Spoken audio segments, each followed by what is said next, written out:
was made for marriage. And whenever you start doing sex was made for marriage.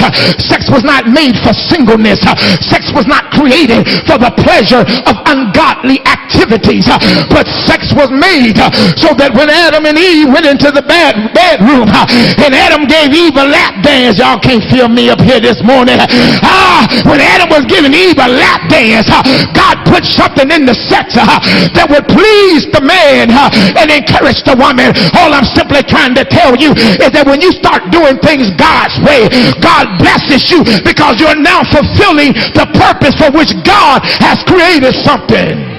Turn to somebody and say, you better learn the purpose.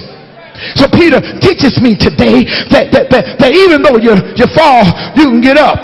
And even sometimes you put your foot in your mouth, you can always start over again. Do I have a witness in here? He drops us into this 1 Peter, the 5th chapter, after the day of Pentecost, after Peter had been renewed and revived, after he had been rejuvenated, and after he had been restored by the coming of the Holy Spirit, the dunamis of God, the exousia that came upon them as they spoke in other tongues and spoke with power and boldness. A new man emerges out of the ashes of his sins.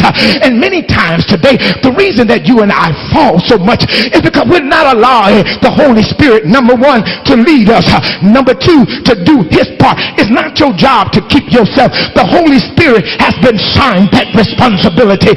That's why we're falling and rising. That's why we're scraping our legs. And that's why we're getting frustrated with our downtroddenness. It's because we're trying our best. I can't get no help up in here to keep ourselves in unkeepable situations. Jesus himself teaches us an important lesson in the Garden of Gethsemane. The Bible said that his flesh was weak. Turn to somebody and say, my flesh is weak. When your flesh get weak, you'll say yes to a whole lot of things that you'll normally say no to. When your flesh get weak, you'll look 2-3 times when normally you wouldn't look no times. When your flesh get weak, you open for ideas. At first you wouldn't want to hear it. You called it foolishness. But when the flesh get weak, it'll take you places that you vowed you'll never go. It'll have you entertaining thoughts that you know you was delivered from. Jesus in the Garden of Gethsemane, the flesh was weak. But notice what he did in his weak flesh. He did not depend on his own strength, but he prayed to the Father, and he told the Father, let this cup pass from me. In other words, this is what I want to do. But at the end of the prayer, he cried out and said, nevertheless, not my will, but thy will be done.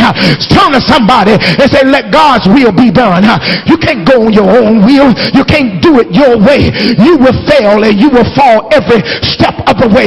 But when you put it in the hands of God, I wonder, do I got anybody that can help me testify that when you put it in God's hand, you don't know how God do it, you don't know what keeps it in God's hand, but when you put it in the hands of the master, won't God keep your mess? Won't God keep you? Won't God keep your mind? Can anybody testify that if it was up to me, I would have been slap dab in the middle of it, but because I gave it to God, he's able to keep me. You ought to high five somebody, encourage him, and tell him he's able to keep you. I got to get to my points this morning. Point number one, you have more than enough. You have God's grace. Turn to somebody and say, I have his grace. I have his. You have his grace. Now, they taught us in Bible school when I was a child that grace is God's unmerited favor towards man. Grace is something that God gives us that we don't deserve. And what I want you to know, that when you feel like you can't go any further, you have God's grace. Now, the thing about God's grace is very interesting because you cannot earn God's grace. God does not give you grace because you are righteous. He does not give you grace because you have lived a righteous life. He does not give you grace because you know some Bible verses and know how to sing a couple Zion songs.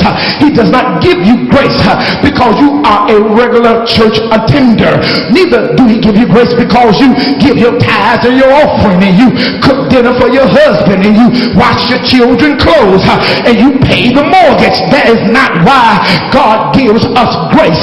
God's grace is independent of man's actions or his reactions. I've seen God give me grace when I've done good things, and then I've seen God give me grace. I can't get no help up in here. When I've done bad things, I'm talking about things that I knew was wrong. I'm talking about me. I'm not talking about y'all. I know y'all don't ever do things that you know are wrong. Most of the things when you do that you know is wrong, you call it an accident. I can't get no help up in here. You said I made a mistake. You know, girl, I just got weak and I slipped. Now that may be true. I'm not here to challenge you, but I know I can testify that some of us didn't make mistakes. We didn't slip. We did what we did because that's what we wanted to do. And that is when God's grace is made available. Now don't get me wrong. We're not